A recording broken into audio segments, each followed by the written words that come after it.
नमस्कारः। अहं संदीप कुमार मिश्रः, शासकीय उच्चतर माध्यमिक विद्यालय कथवार, जिला सीधी, मध्य प्रदेश। जैसा कि मैंने इसके पहले भी एक सुभाषित पढ़ा दिया है जिसमें सज्जन प्रशंसा की गई है, और आज मैं फिर से 2 श्लोक लेकर के आया हूँ। और ये जो श्लोक हैं कक्षा 10 के विद्यार्थियों के लिए हैं। कक्षा 10 में संस्कृत विषय के चतुर्थ पाठ के ये श्लोक हैं, जिसमें से पहला श्लोक मैंने पढ़ा दिया है। आज दूसरा श्लोक और तीसरा श्लोक लेकर के आया हूँ। आप लोग अवश्य ही इससे लाभ प्राप्त करेंगे, ऐसी मेरी आशा है। तो सबसे पहले श्लोक वाचन होता है, सस्वर वाचन श्लोक का करना चाहिए, जिससे कक्षा में एक प्रभावी संदेश जाए। तो सबसे पहला श्लोक है, दूसरा श्लोक है जिसमें दान की प्रशंसा की गई है। दान हमें करना चाहिए या नहीं करना चाहिए, इसके बारे में बहुत ही अच्छा श्लोक है, हम सभी पढ़ेंगे। दानेन भूतानि वशीभवन्ति, दानेन वैराण्यपि यान्ति नाशम्, परोऽपि बन्धुत्वमुपैति दानैः, दानं हि सर्वव्यसनानि हन्ति, दानं हि सर्वव्यसनानि हन्ति। इसके बाद पदच्छेद होता है, प्रत्येक पद को हमें अलग अलग करना है, तो ये भी देखेंगे। दानेन भूतानि वशी भवन्ति, दानेन वैराणि अपि यान्ति नाशम्, परः अपि बन्धुत्वम् उपैति, दानैः दानं हि सर्वव्यसनानि हन्ति। पदच्छेद के बाद हम श्लोक का अन्वय करते हैं। अन्वय करने से हम श्लोक का अर्थ जान सकते हैं। अन्वयः दानेन भूतानि वशी भवन्ति, दानेन वैराणि अपि नाशं यान्ति, दानैः परः अपि बन्धुत्वम् उपैति हि दानं सर्वव्यसनानि हन्ति। अग्रे चलामः। इसके बाद पद परिचय है। पद परिचयं वयं पठामः। पद परिचयं वयं पठामः।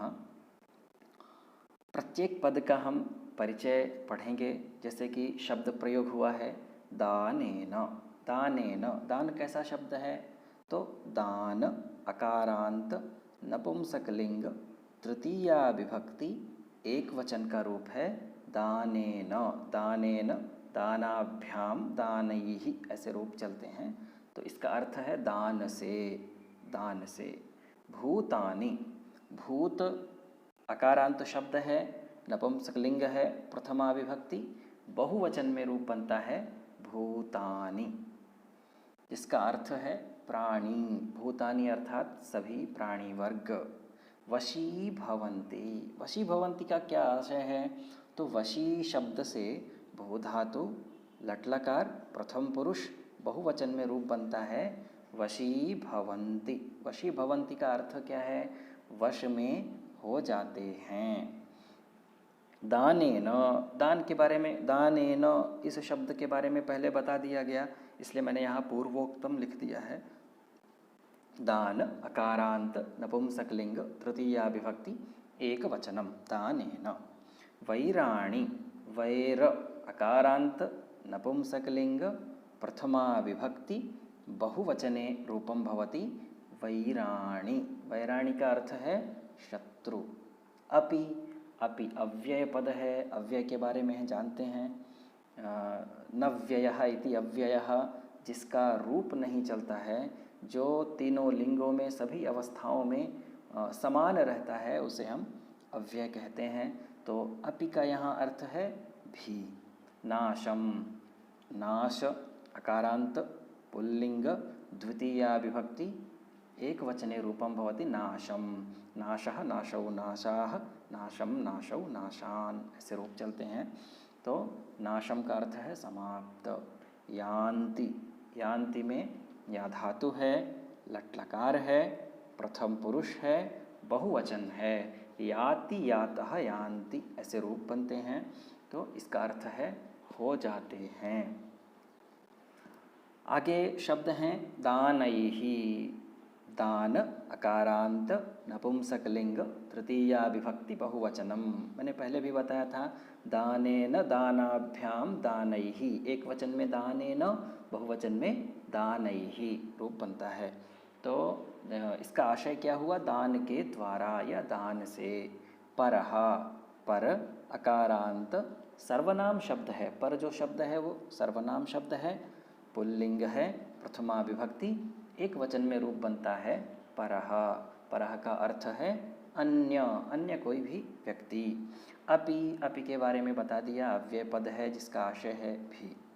बंधुत्वम, बंधु शब्द से त्वा प्रत्यय होता है, नपुंसकलिंग प्रथमा विभक्ति एक वचन में रूप बनता है बंधुत्वम। बंधुत्वम का अर्थ क्या है? बंधु बांधव। उपैति, उप उपसर्ग है, इण धातु है, लट लकार प्रथम पुरुष एक वचन में रूप बनता है एति, और उपधन एति दोनों के बीच में वृद्धि संधि हो जाती है, तो उपैति रूप बनता है जिसका आशय है हो जाते हैं। दानम, दान अकारांत नपुंसकलिंग प्रथमा विभक्ति एक वचने रूपम भवति दानम। दानम, दाने, दानानि, दानम, दाने, दानानि, दानेन दानाभ्याम दानैहि, इस प्रकार से इसके रूप चलेंगे। इसका अर्थ है दान। ही अव्यय शब्द है जिसका अर्थ है निश्चित। सर्वव्यसनानि, सर्वाणि व्यसनानि, सभी बुराइयों को। सर्वाणि, सर्व शब्द का बहुवचन सर्वम, सर्वे, सर्वाणि रूप है, और व्यसन शब्द का बहुवचन हुआ व्यसनानि। तो सर्वाणि व्यसनानि, सर्वव्यसनानि, सभी बुराइयों को। हन्ति, हन धातु है, लट लकार है, प्रथम पुरुष है, एक वचन है। हन्ति, इसमें भ्रमित नहीं होना है, ज़्यादातर छात्र भ्रमित हो जाते हैं।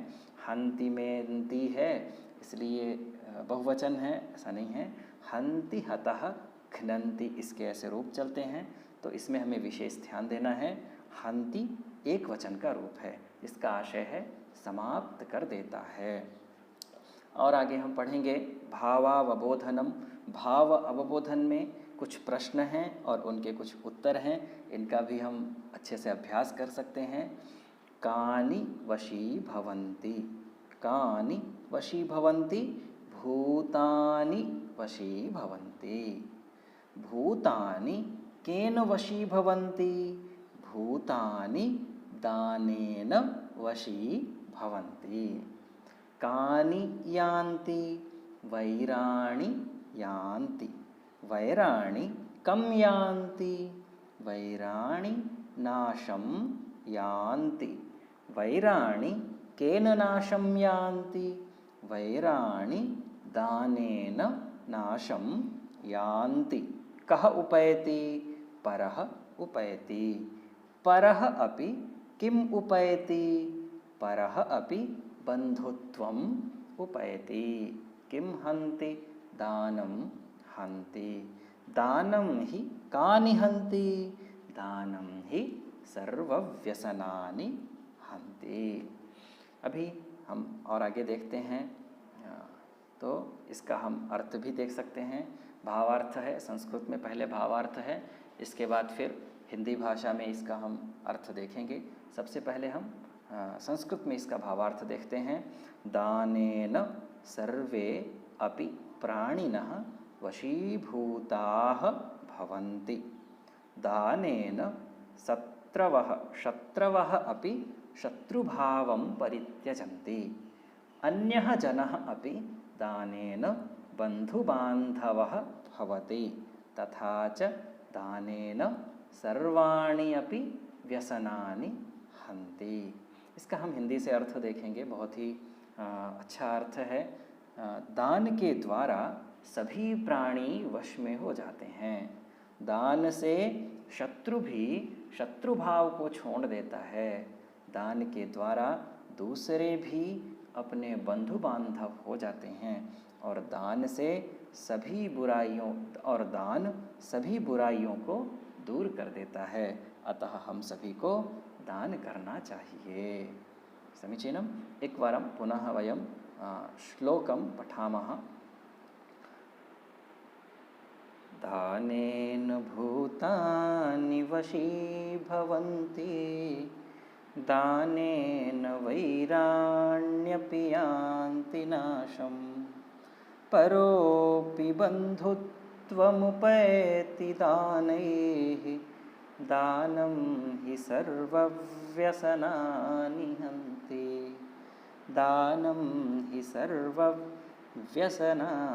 हन्ति। इसके बाद तीसरा श्लोक है। तीसरा श्लोक हम पढ़ेंगे।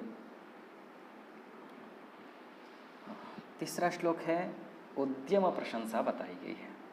हम परिश्रम की प्रशंसा बताई गई है कि परिश्रम करने से क्या हो सकता है, क्या संभव है, इसके बारे में बहुत ही सुंदर श्लोक है और ये सकारात्मक श्लोक हैं। इन श्लोकों को पढ़ने से हमारे अंदर एक कार्य करने की ऊर्जा आती है। इसका हम अभ्यास करेंगे। उद्यम प्रशंसा। नात्युच्च शिखरो मेरुः, नातिनीचं रसातलं, व्यवसायद्वितीयानां नाप्यपारो महोदधिः। नात्युच्च शिखरो मेरुः, नातिनीचं रसातलं, व्यवसायद्वितीयानां नाप्यपारो महोदधिः। श्लोक के बाद हम पदच्छेद देखेंगे। प्रत्येक अक्षर को अलग अलग करेंगे। नात्युच्च शिखरो मेरुः, नातिनीचं रसातलं, व्यवसायद्वितीयानां नाप्यपारो महोदधिः। इतने बड़े बड़े अक्षरों में लिखा हुआ है तो भ्रमित नहीं होना है। बड़े ही सरल तरीके से पदच्छेद है, आप सब समझ सकते हैं। न अति उच्चः शिखरः, मेरुः न अति नीचं, रसातलं, व्यवसायद्वितीयानां न अपि अपारः महोदधिः। इसका हम अन्वय देखते हैं। व्यवसायद्वितीयानां कृते मेरुः शिखरः अत्युच्चः न, रसातलम् अतिनीचं न, महोदधिः अपि अपारः न। अन्वय हुआ, अर्थ आपको आगे समझ में आ जाएगा। बहुत ही सरल सा अर्थ है और बहुत ही सकारात्मक अर्थ है। पद परिचय के बाद हम समझ जाएंगे।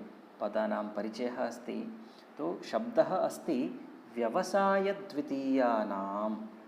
व्यवसायद्वितीय अकारान्त पुल्लिंग षष्ठी विभक्ति बहुवचनम, बहुवचने रूपम भवति व्यवसायद्वितीयानां। तो इसका अर्थ क्या है? उद्यमशील व्यक्ति। व्यवसायद्वितीयानां का अर्थ क्या है? उद्यमशील व्यक्ति। कृते, कृते शब्द प्रयोग हुआ है यहाँ, देखिए नीचे।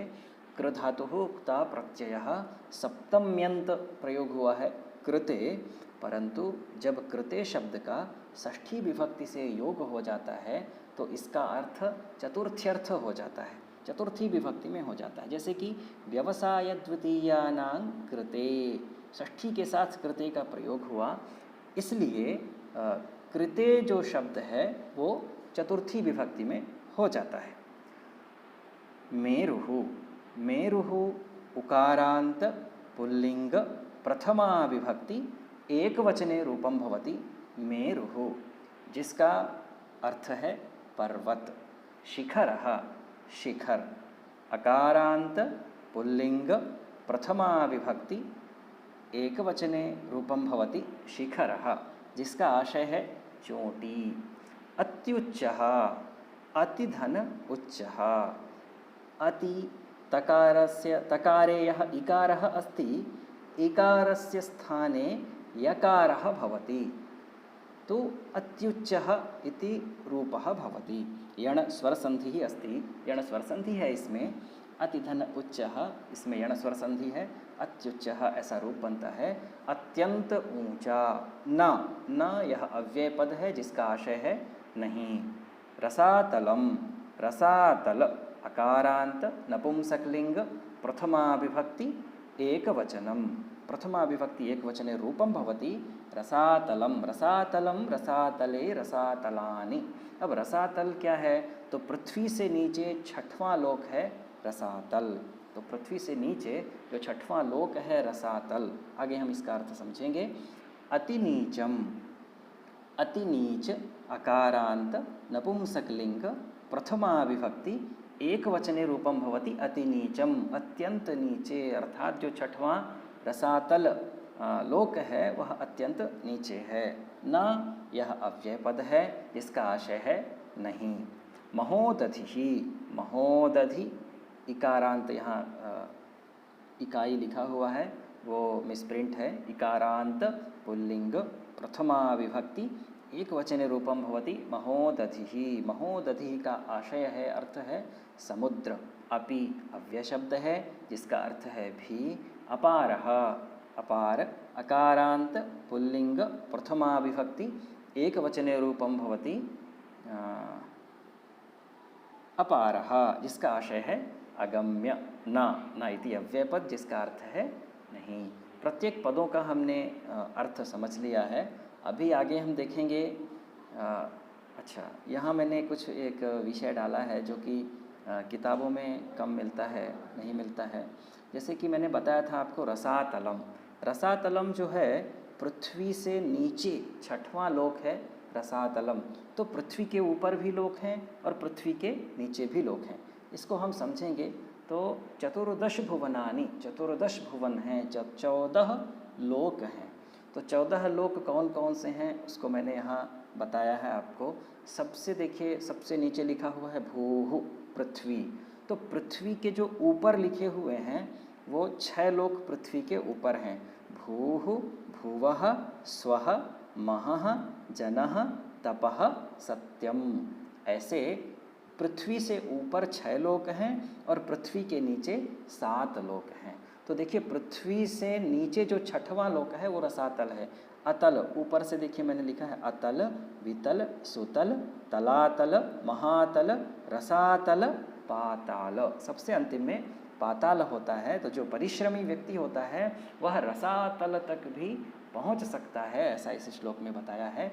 आगे मैं अर्थ आपको समझाऊंगा। तो सबसे पहले हम भावावबोधनम देखते हैं। प्रश्न है, बहुत सामान्य से प्रश्न है। केषां कृते मेरुः शिखरः अत्युच्चः न। तो केषां कृते, व्यवसायद्वितीयानां कृते मेरुः शिखरः अत्युच्चः न। केषां कृते रसातलम् अतिनीचं न। व्यवसायद्वितीयानां कृते रसातलम् अतिनीचं न।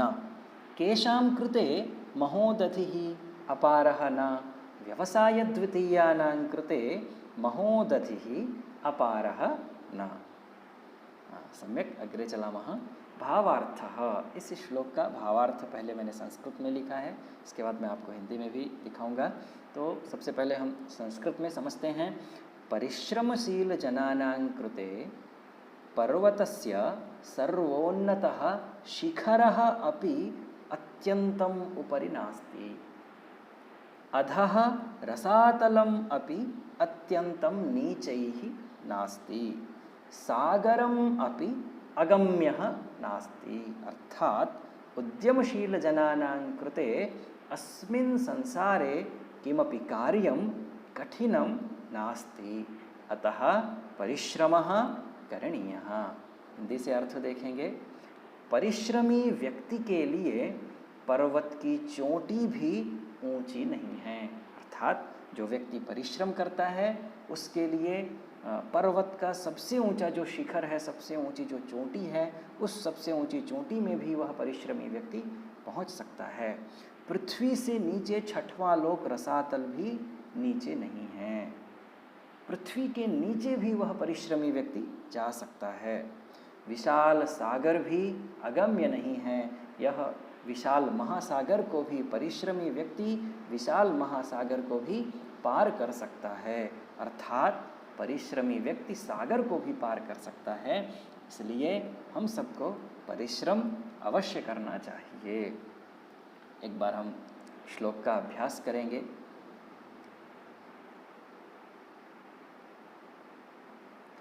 नात्युच्च शिखरो मेरुः नातिनीचं रसातलं व्यवसायद्वितीयानां नाप्यपारो महोदधिः। नमस्कारः। अगर आपको कोई शंका है तो आप कमेंट बॉक्स में कमेंट कर सकते हैं। मैं आपके सभी प्रश्नों का यथा समय अवश्य उत्तर दूंगा। धन्यवाद। नमो नमः। सर्वेषां शुभं भूयात्।